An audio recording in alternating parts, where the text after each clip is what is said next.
klart for episode 2 av jakten på Storeda.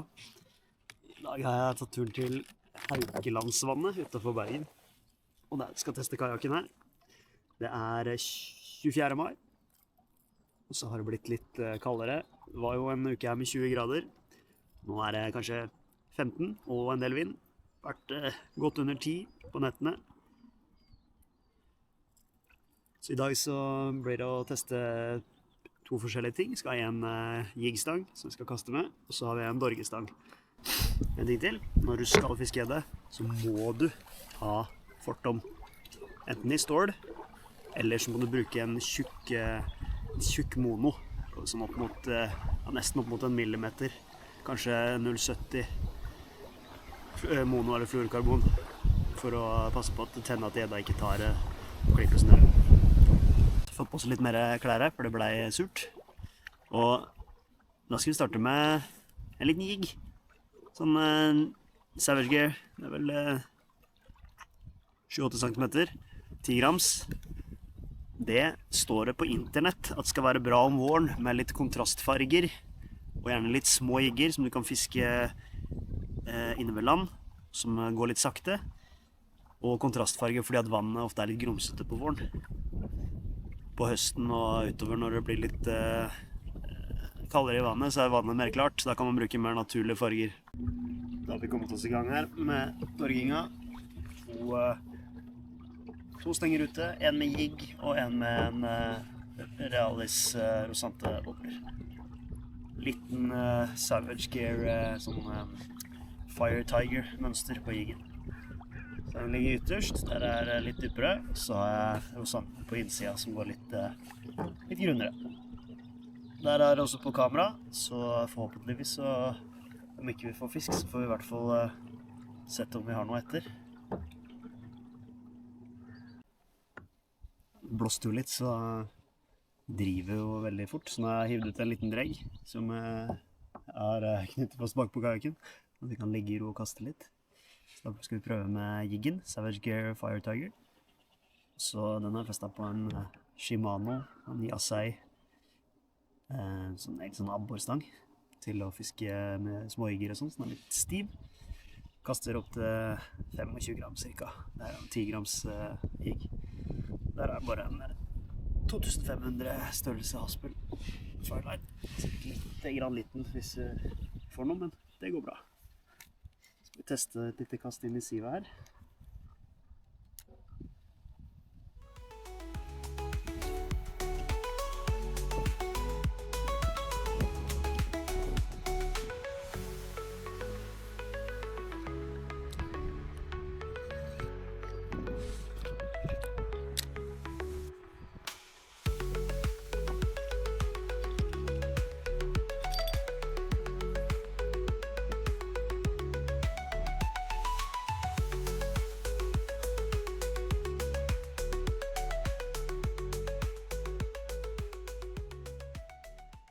Det er en ny vik her, som jeg skal prøve å kaste litt til. Har dorga i et kvarters tid. Ikke et napp. Her kommer det til en liten bekk. Det kan jo være bra. Så her tror jeg vi skal prøve oss med jerkbait.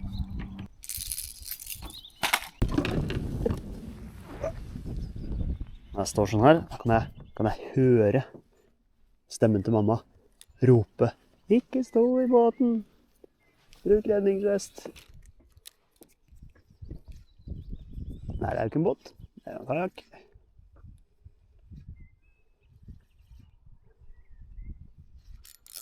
Ja. Der er det noe.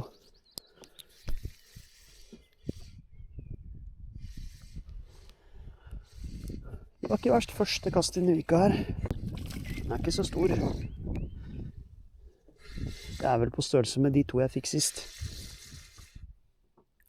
Ja. Fin liten gjedde. Her var den. Ja, noen 40 cm tenker jeg. Den er jo ikke stor nok til å fortelle noen om. Ja. Får vel prøve å få den opp. Ja, der løsnet det. Fint. Det var egentlig greit. Da slipper knote med den. Det var moro, første kastet. Ikke så stor, men alltid gøy med første fisken på tur i nytt vann. Prøve litt til inn i vika der. Da har vi kastet gjennom vika med realisen. Den går jo grunt, og så høyt i vannet. Så da prøver vi samme plassen, bare med jiggen, før vi flytter oss videre for å se om det er noen som står dypere.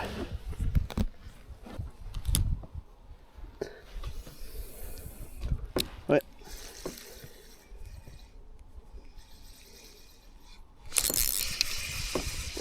Der. Har en til. Hva er det da? Er det enda mindre, eller er det noe annet? Nei, men det skal ikke gå an å få en så liten fisk.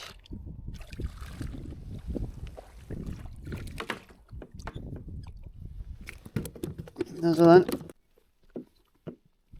Så er det miniputt i det. 20 centimeter. Oi, altså. Det her kommer til å bli en lang serie. Men vi får ta med oss det som var bra. Det hjalp jo faktisk å bytte agn og fiske dypere. Fikk vi en til på akkurat samme plass. Så nå har vi jo lært.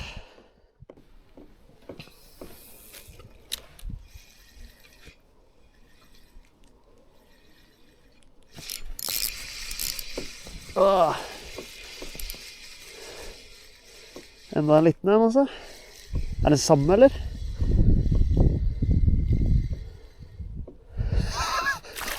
Hva er det som skjer? Jeg gjør opp en liten status før vi flytter til neste vik. Det ble 3 i vika her. Alle var så store. Det var kanskje litt mer, men fremdeles bitte små gjedder. Og det ble 1 på Realis jerk, og så ble det 2 på Firetigeren. Den her jiggen.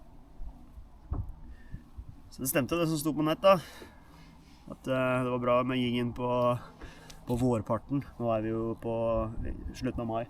Det er ganske kaldt i vannet, kaldt på fingra. Ja, det er jo ørret i det vannet her også, men ørret er ikke jeg så interessert i. Jeg har fått mye ørret som bifangst under annet fiske, men jeg får ikke den gleden som jeg har sett andre få av stor ørret. Den får jeg ikke altså.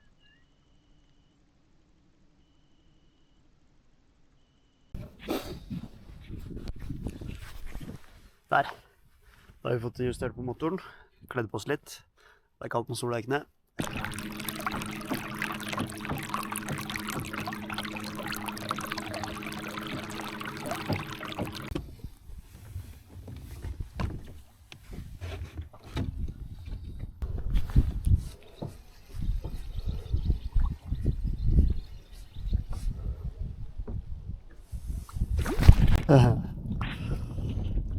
Håper jeg fikk det på film. Det var ikke så svær, men morsomt.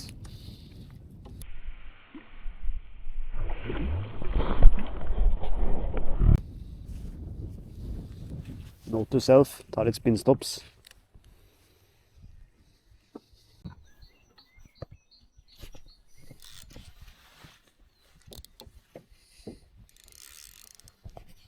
Ja. Da var det jiggen igjen.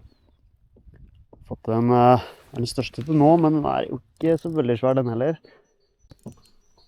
Men det gjør for så vidt ikke noe om den detter av. Den har veldig fart inn.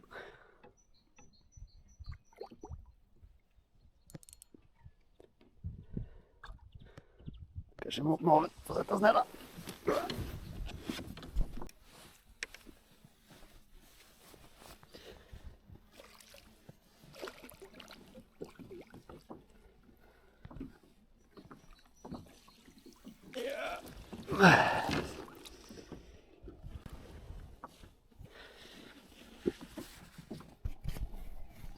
Ja. Flott fisk. Flott fisk.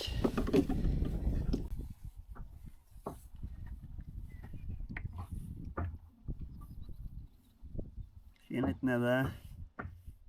Ja. Slipper den ut igjen.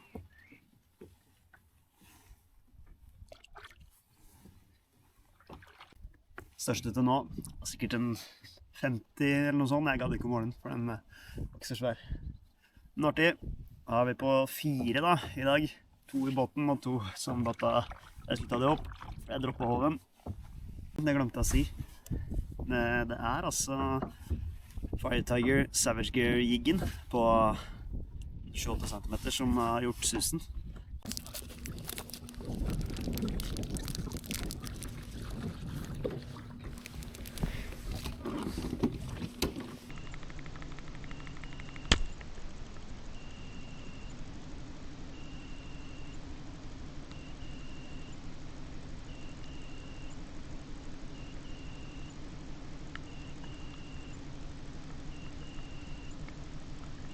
Ja, nå skjedde jo akkurat det som jeg er litt redd for da når jeg er ute og fisker gjedde. Kom en annen gjeddefisker bort. Jeg tror han var polsk, snakket engelsk. Og hadde også faktisk elmotor og en liten plastbåt. Så måtte han jo spørre da hva jeg hadde fått. Fått 4 gjedder da, tenkte jeg. Det var bra det. Han hadde fått 8, og den største var, han var litt lei seg, for den var bare noen og 80 centimeter. Da sa ikke jeg hvor stor den største jeg hadde fått var på 50 da. Det 80 centimeter, det har jeg aldri fått. Jeg har sett en gjedde som er over det. Det var han misfornøyd med. Så det sier jo, det underbygger jo det jeg sa i introen til videoen her, at det er jo, jeg er kanskje en av de dårligste gjeddefiskerne i hele Norge. Kanskje en av de som har brukt mest tid på det, uten resultat.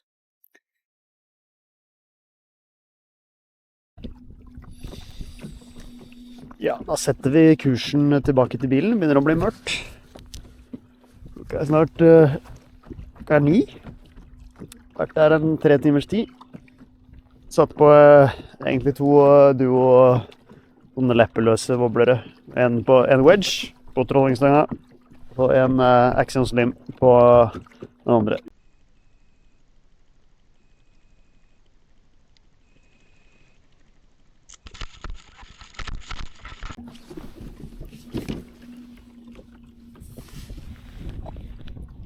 Der var det noen som tok.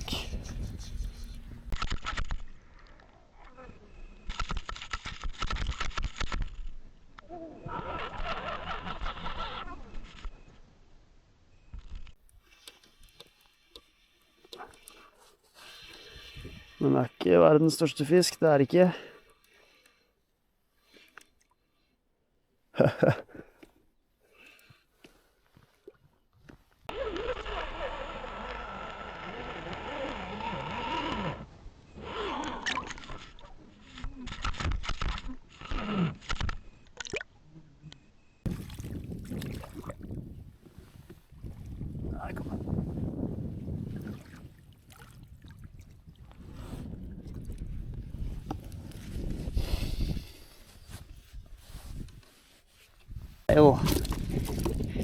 Det er jo som det har vært med alle de andre. Det er smått.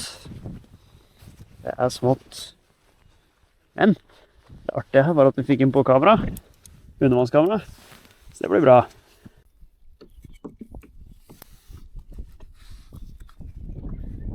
Sånn. Oi.